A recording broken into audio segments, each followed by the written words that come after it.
There is a powerful force hiding underground where tectonic plates meet, and one forces another under it.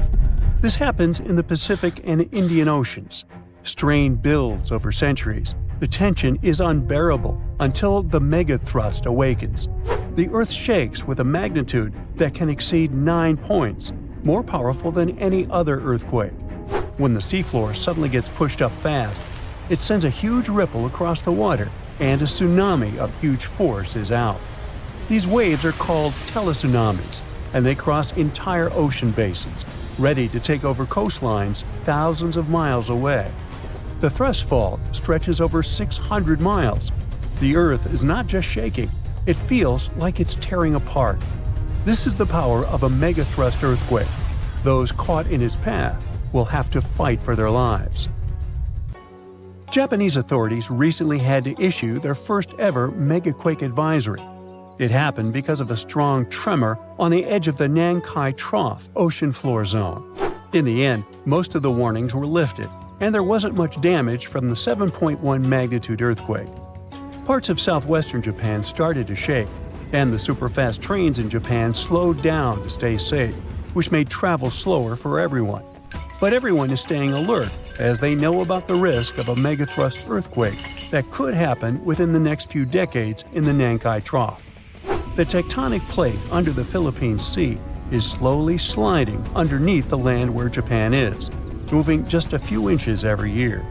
The last big earthquakes from this area happened in 1944 and 1946, both with a magnitude of 8.1.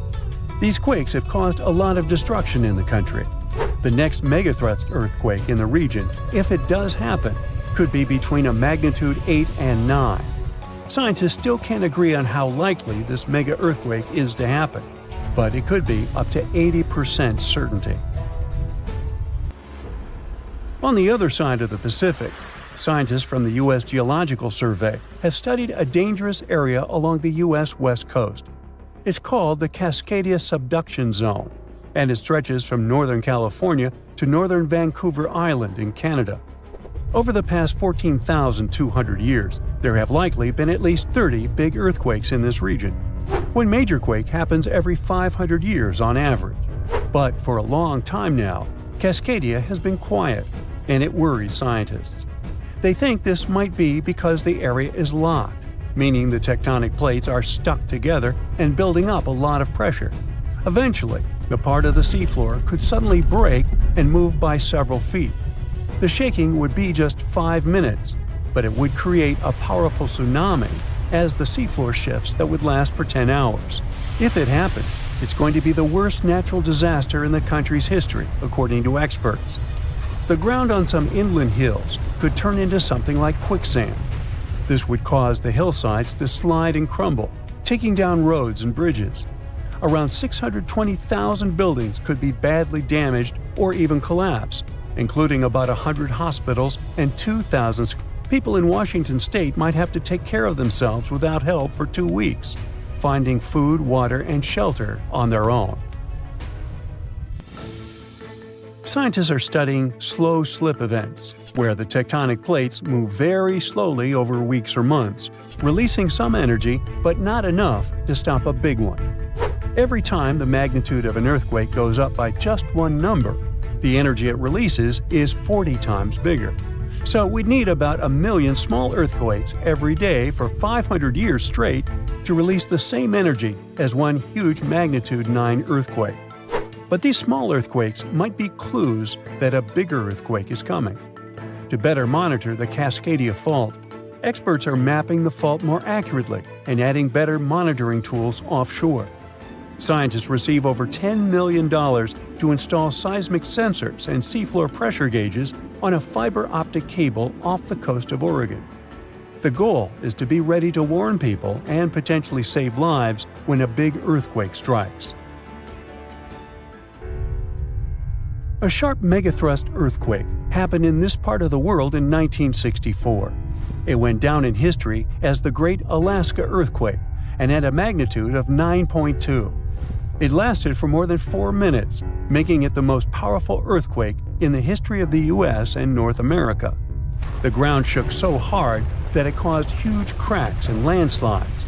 In Anchorage, many houses, buildings, and roads were destroyed because they weren't built to handle such a big earthquake. In some places, the land was permanently changed. For example, the coastline near Kodiak and Hinchinbrook Island was lifted by 30 feet. In other areas, like Gerwood and Portage, the ground sank by 8 feet. They had to rebuild roads higher so they wouldn't be flooded by the time.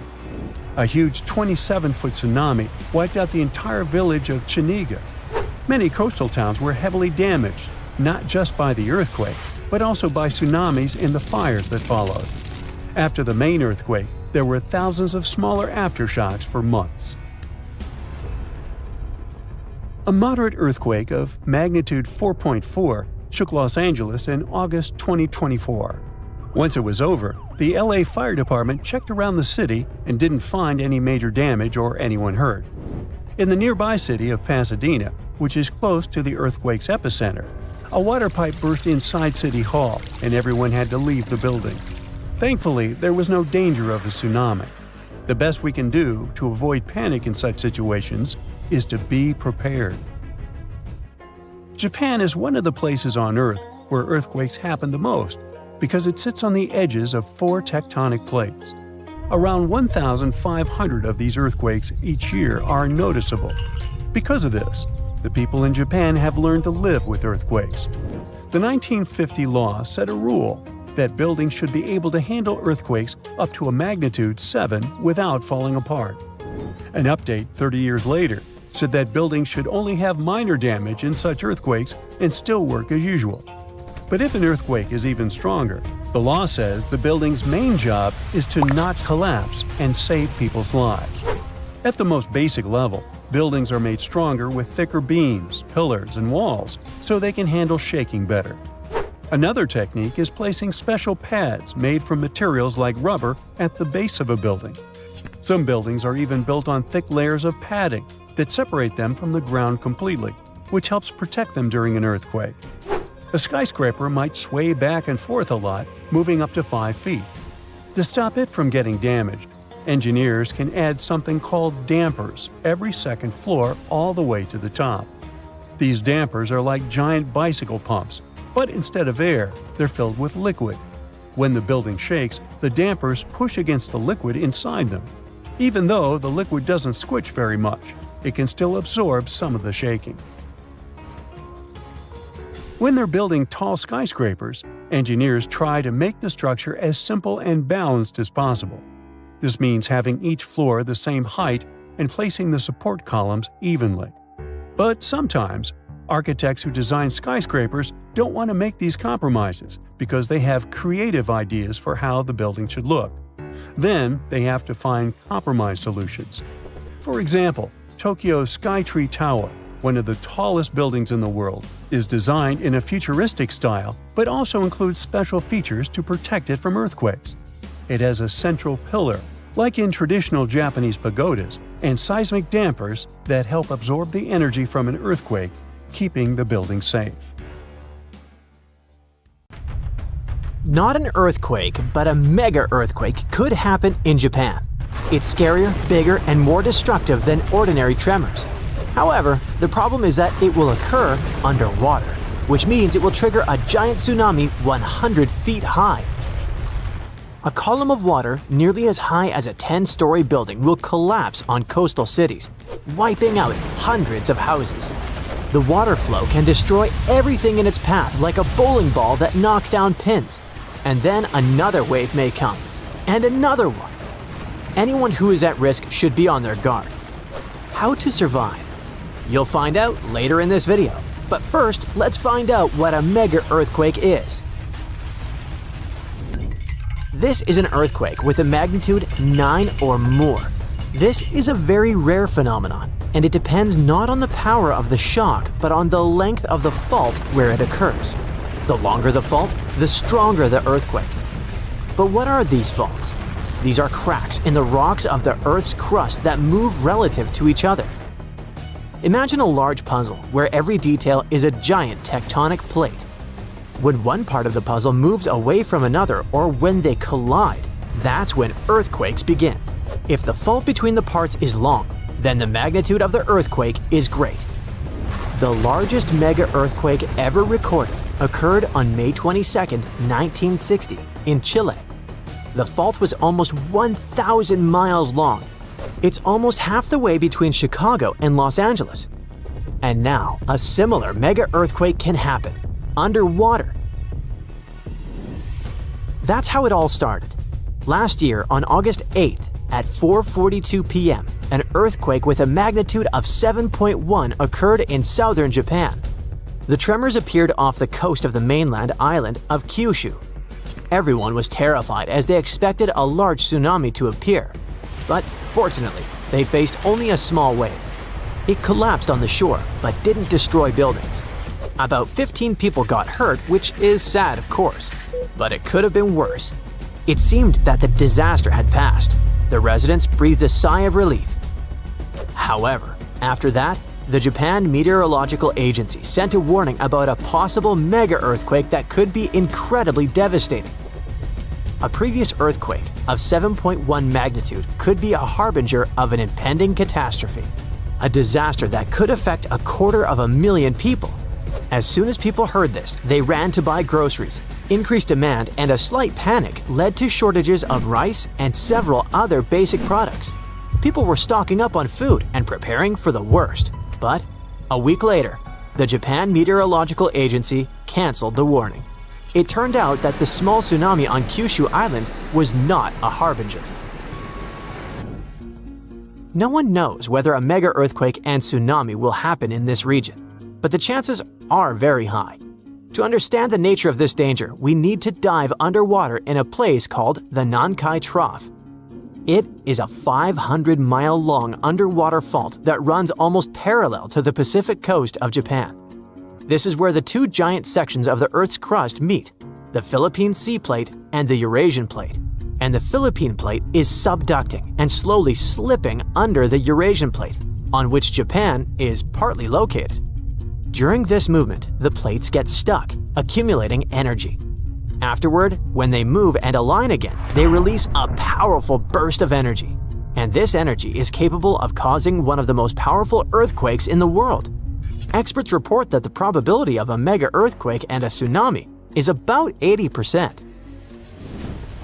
Over the past 1,400 years, mega-earthquakes have occurred every 100 to 200 years in this region.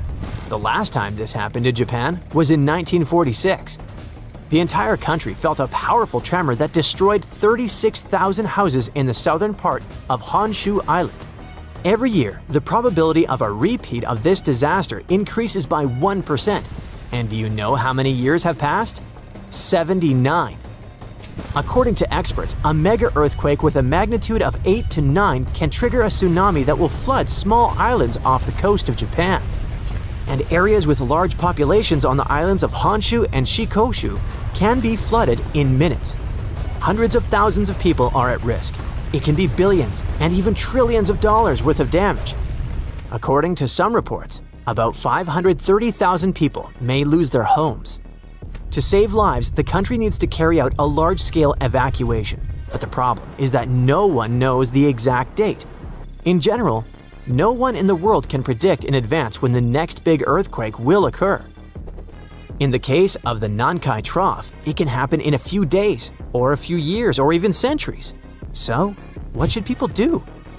Prepare.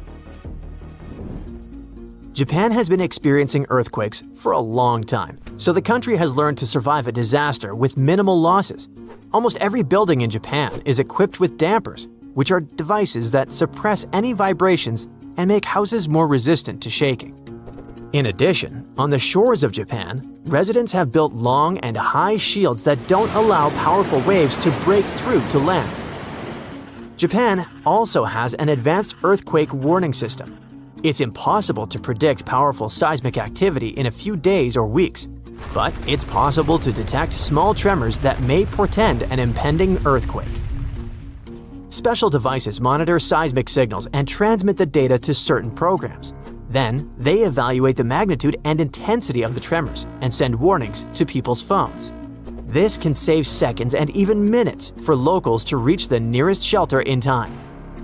These systems are also used to slow down the speed of trains, to stop work at factories, hospitals, and office buildings. It's much safer for a train driver to slow down during an earthquake than to rush forward at full speed. But what if you're on the street and you can't hear your phone messages? How to act in case of disaster? This applies not only to Japan, but also to any place where a tsunami or earthquake may occur. To survive a tsunami, you need to prepare for it long before a big wave hits. It's very important to have good relations with neighbors. Be friendly with them, help them, and treat them well. In times of trouble or disaster, it's great to have people with whom you have a good relationship. They can help you get out of a difficult situation, and you can also help them. Be kind and compassionate to people. This way, it's much easier to survive any disaster. Prepare a backpack with necessities in advance. These are a first aid kit, canned food, flashlights, a battery-powered radio, and bottled water. All this will not only save your life, but will also help other people in trouble. So if you feel an earthquake start, immediately run for cover.